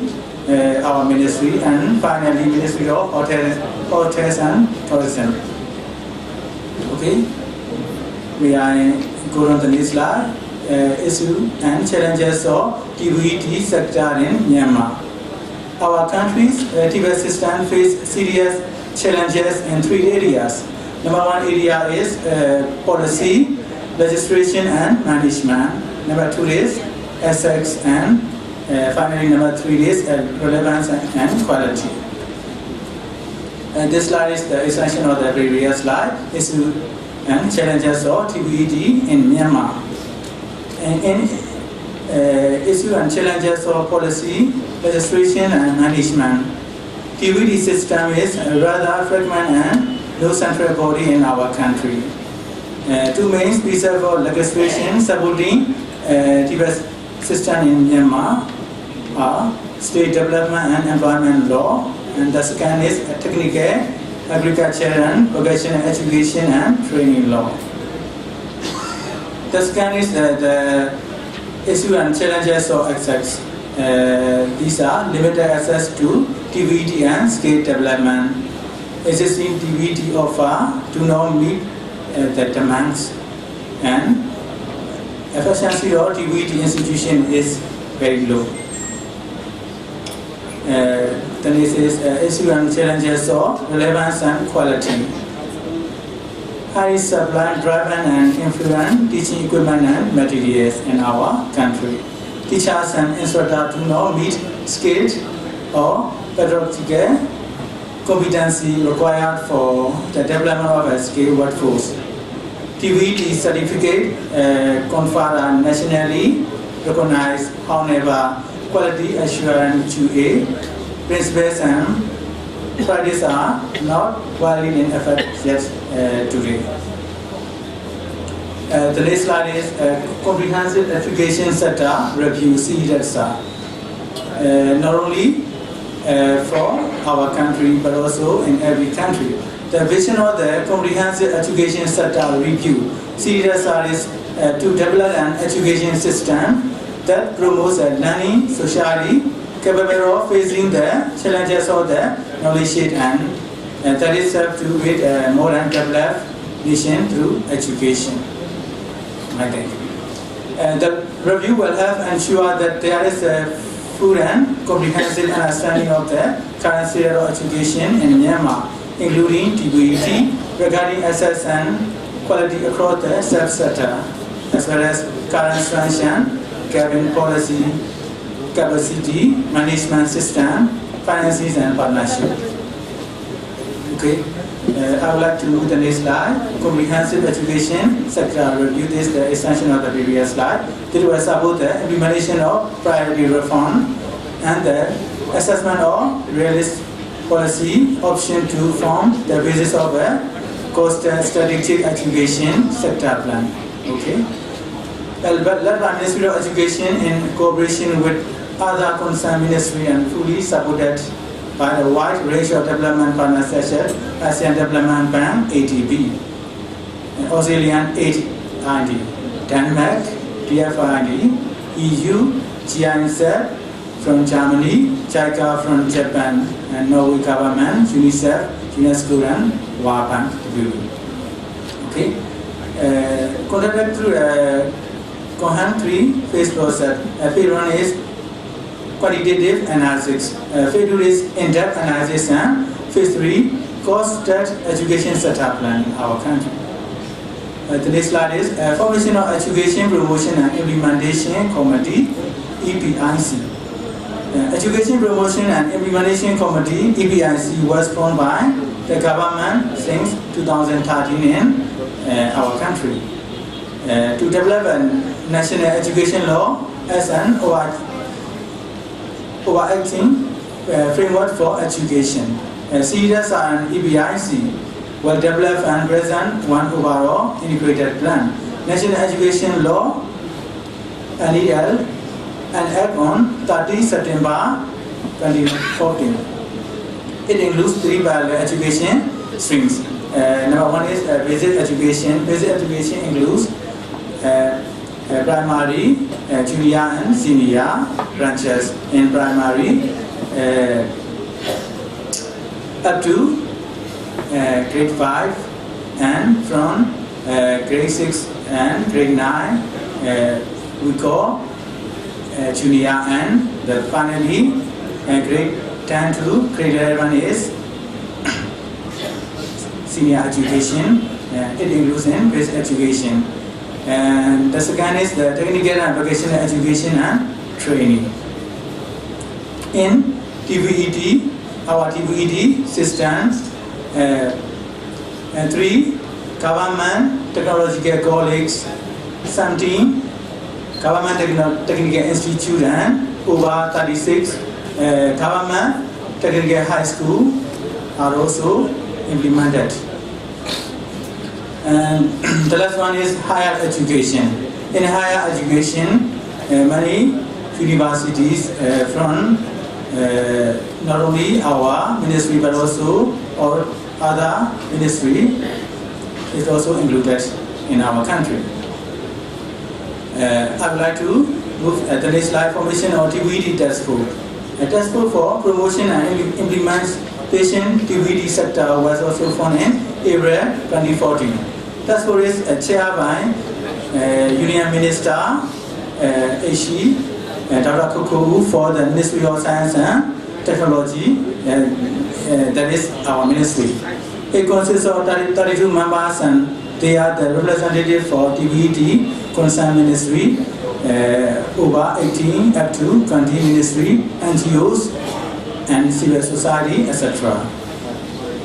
The responsibilities TVET task force are the function of task force are to lay down national policy on TVET sector in Myanmar, to make a proper draft for technical and vocational education law, which must be in line with the education with national education law, that is mother law.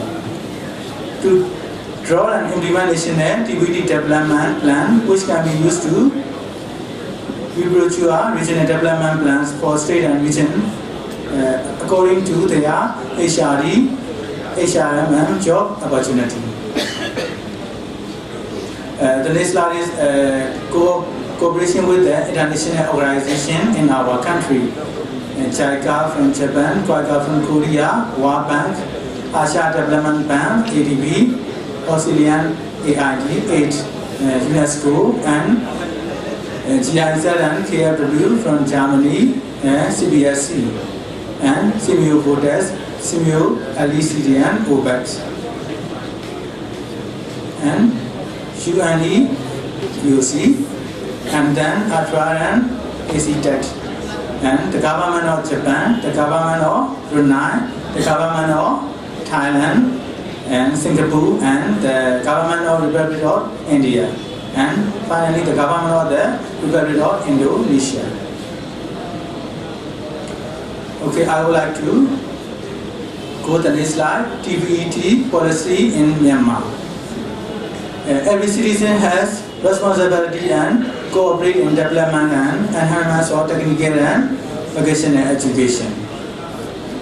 Make equal opportunities and development of all education sector to train the intellectual and professionals, technical and vocational education experts for HRT based on their level.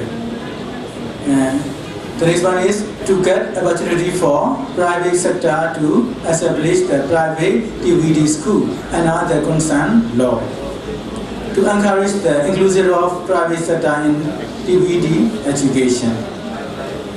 The next is there are to get equal access of learning the education for all youth, including disabled citizens and everyone who is getting the chance of learning according to the or inclusiveness in TVET education.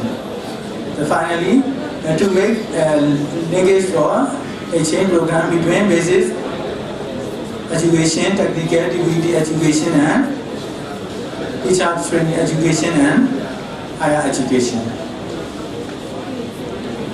And then technical and vocational skills are duly promoted by result-based assessment in order to secure the competent quality and recognition by the regional and international communities. Creating lifelong learning projects to learning society for sustainable learning and TVET education.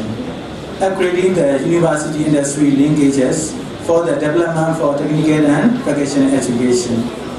The next is to implement all inclusiveness for all citizens and all region in technical and vocational education process.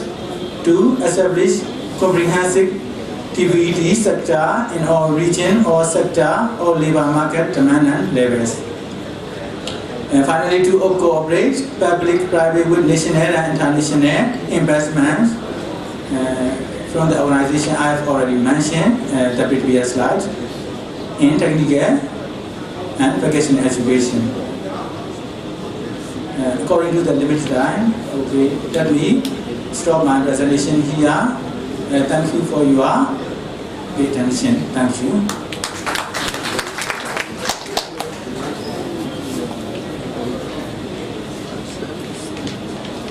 Thank you, Dr. Zo Lin Tun, Assistant Director, Ministry of Science and Technology. Mr. Zo Lin Tun got his PhD on renewable energy. It's a very interesting subject and very useful for the next upcoming power crisis in all over the world. And he has given the overview of the country, issues and challenges, comprehensive educational sector reform, formation of education promotion policies, technical situation, formation of TVET task force, cooperation with the internal organization, and TVET policy in Myanmar. Thank you, Mr. Zo, Dr. Zo. Now, may I request Mrs. Sarada Devi Jivin from Balaju School of Engineering, Vice Principal, Balaju School of Engineering and Technology, Nepal. Your country is striving with the backward, vulnerable people. So, please, keep it.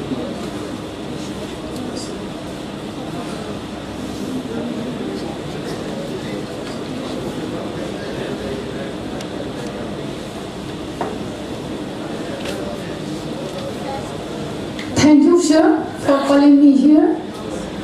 Namaste and very good afternoon to the dignitaries of CPSC member countries on the dais and on the audience here. I am Sharda from Nepal, which is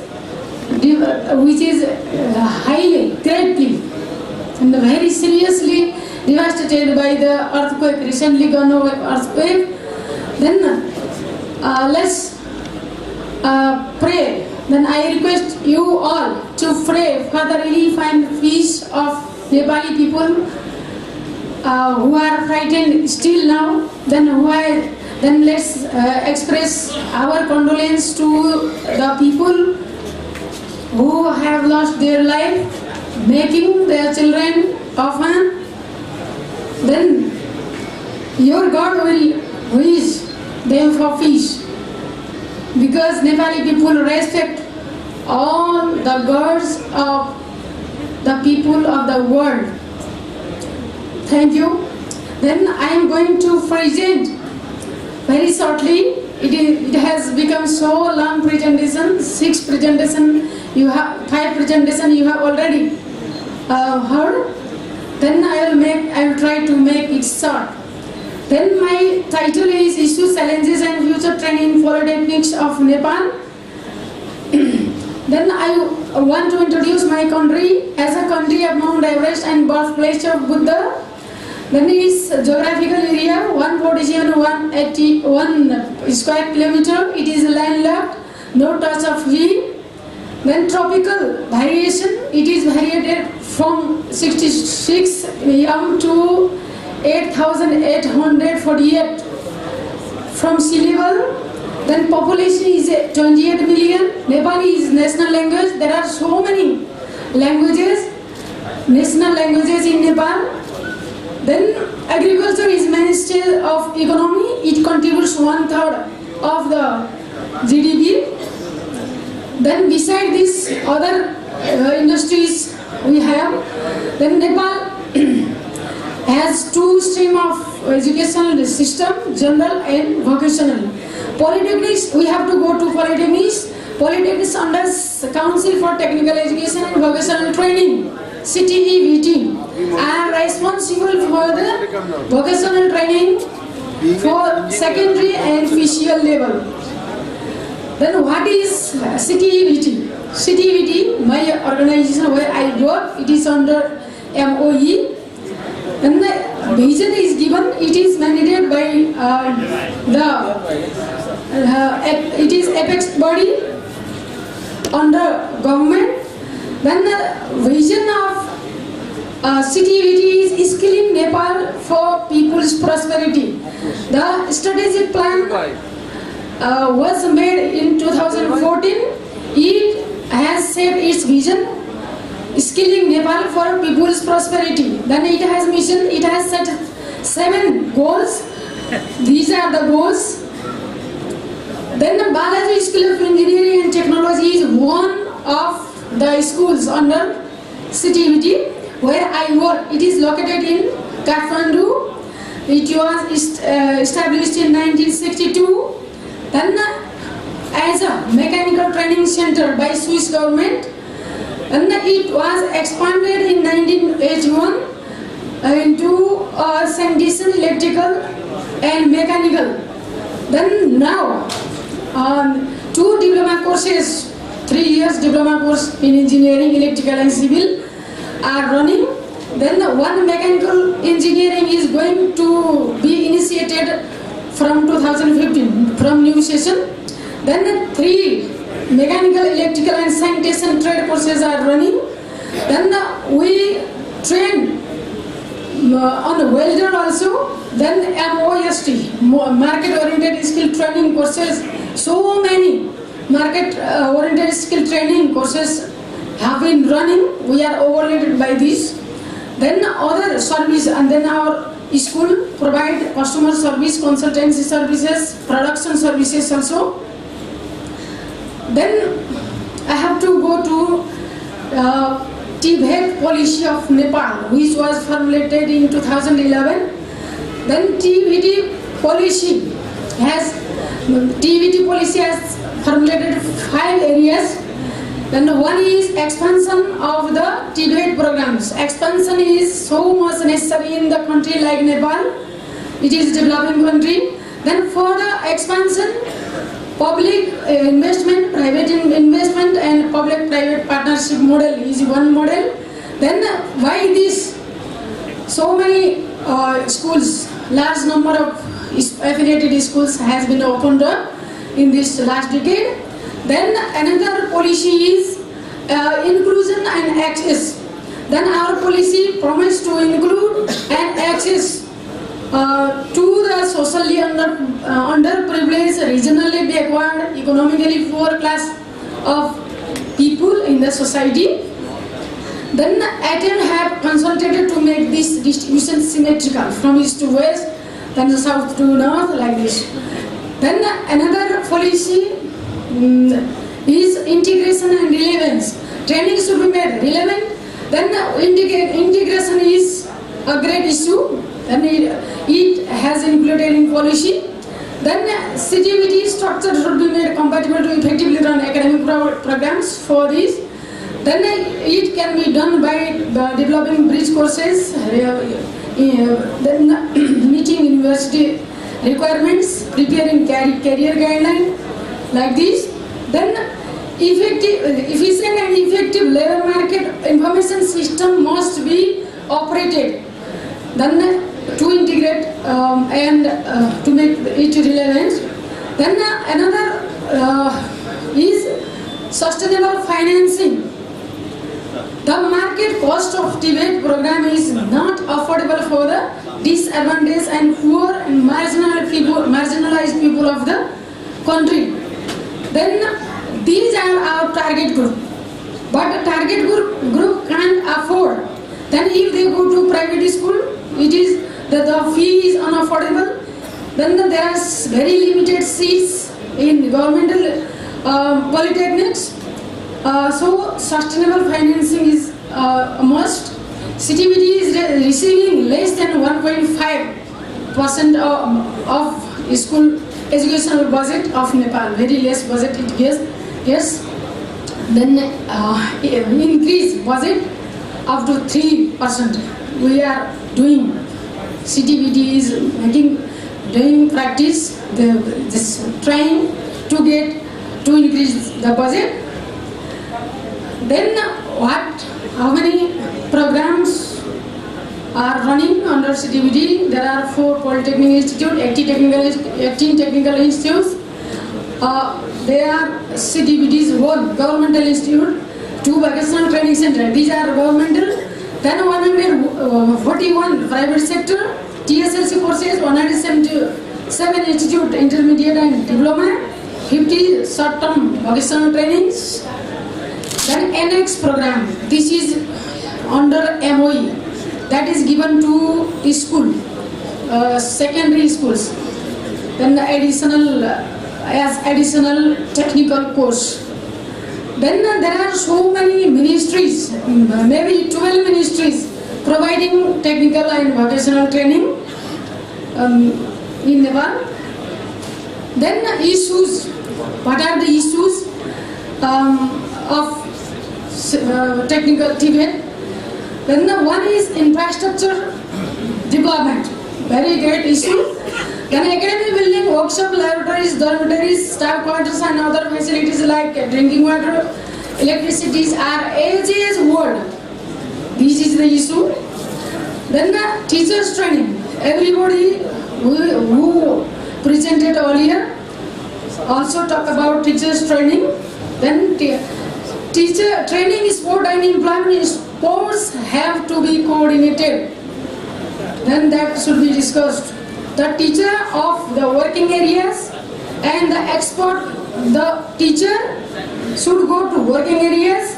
Then the expert workers or industrialists must go to the classroom, so that the coordination, there may be coordination. Then the teacher can be trained in updated technology. Then there is no uniformity in training. There are more than 12 ministries providing training. Then it is great issue to come to bring them under single umbrella. Then post-training support, so many people who are targeted are poor, so they to encourage them run enterprise, post-training support is necessary. Then there is then institute industry linkage for the creation of enterprise is also necessary. Then the sustainable training to make training sustainable. Then collaboration, good coordination with governmental and non-governmental agencies are necessary. Then what are the challenges? Some I am going to talk about some challenges. Then I have already told you there are more than 12 ministries providing short-term vocational trainings of different duration. Then it is really a challenge to bring them. Then integration of formal and non-formal training through MBQ. MBQ must can do integration. Adoption of inner emerging duties in curriculum. Then the teacher who are teaching, the expert teachers, technician who are teaching, their teaching methodologies not updated, another their content is absolute. So adoption of new technology must be done in curriculum and teacher also. Then integration to integrate various training. Then upgradation of facilities to cope with market need.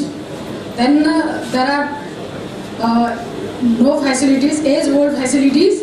Then according to market need, then facilities should be upgraded. Then uniformity and standard in TVET. Then the uniformity creation. Then bringing employee is in training. It is really a challenge. Then restructuring TVET. Then established to deliver basic level training is skill training. It has jumped into middle level training. Therefore, restructuring is inevitable for this. Then the future trend. Then the future trend is vocational training and technical training. National vocational qualification system is working towards reducing gap between vocational training and technical education. Then prior learning is not recognized in Nepal yet. Hopefully NVQ will be established. Then it will help to recognize prior learning. Then licensing of teacher has to be discussed. The teacher well off in content and pedagogical skill will deliver smoothly to the students. Then he should be well off in pedagogical skill and content both. The strategic plan of CTVT envisages the licensing TVET teacher aspirant to training delivery. Then the TVET roadmap and TVET fund.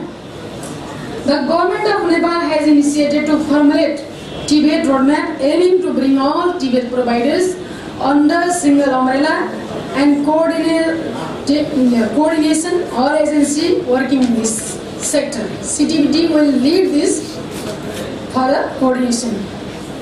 Thanks to all for listening.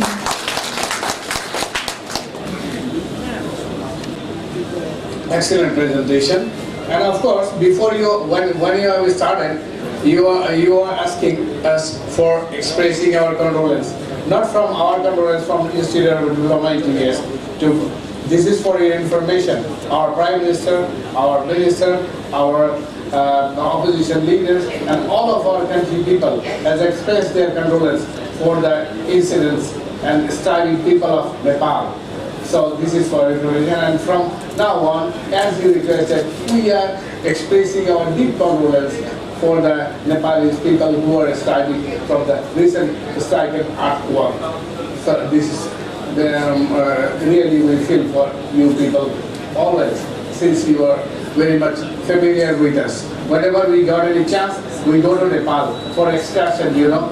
That place is now a complete jungle, so it is painful for us also. Anyway, ladies and gentlemen, we are running out of time. And I am very sorry to inform you people sitting in front of me that I could easily guess it that you have got another program here. As you know, we got late for half an hour. That is why we please excuse us for another 15 minutes. If the audience have any specific question on the papers presented by the presenters, you can raise your hand and you can ask the question, or you can give it in writing so that we can send it to the presenters, they will answer. Or another way you can do it, we have got our mail number in the institute, and they have got, each and everybody has got their own email number. You can get email question and get your answer. So if any specific question you can answer, you can ask. Now it is a time for 5 to 10 minutes. Then we will conclude our session with the giving the crest to the presenters and certificate. Thank you very much. If you do have any question, please ask within 5 minutes time. 5 minutes is over, question is over. Thank you very much. Please. Whatever you see, there is no hand raised above. That is why it is counted that nobody has got direct question here. So we are starting our crest and certificate giving ceremony. To Mr. Crest and certificate to Mr. Shaukatali, Principal BKTTC TVET. And the crest will be given by the chair of the session, Mr. Babar Ali, Director of Technical Education.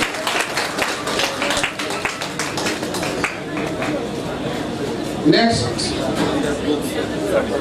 also crest, also book at the certificates. Now, Mrs. Tahmina Manwar, Malaysia. The crest given by Mr. Babar Ali, Directorate of Technical Education. Now, MKGI Pereira, Principal, Technical College, Sri Lanka.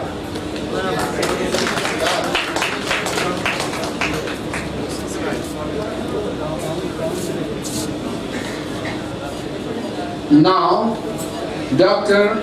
Jo Lim Thun, Assistant Director, Ministry of Science and Technology, Myanmar. Now, Mrs. Sarada Devi Gimri, Vice Principal, Baluju School of Engineering and Technology, Nepal.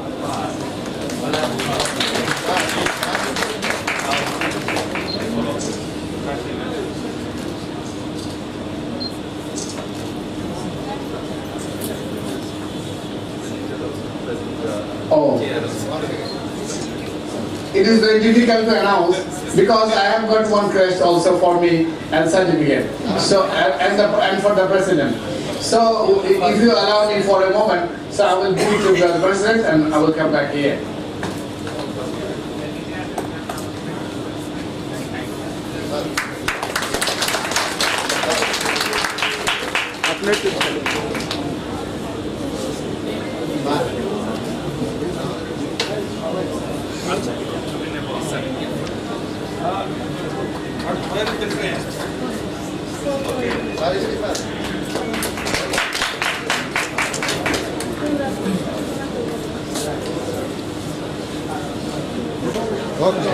থাকবো সবাই তুমি আমার এই আমার ক্যামেরাতে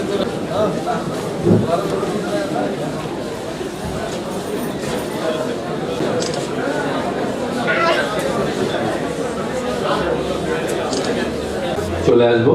এইখানেই আমাদের পরবর্তী প্যানেল ডিসকাশন শুরু হবে। আমাদের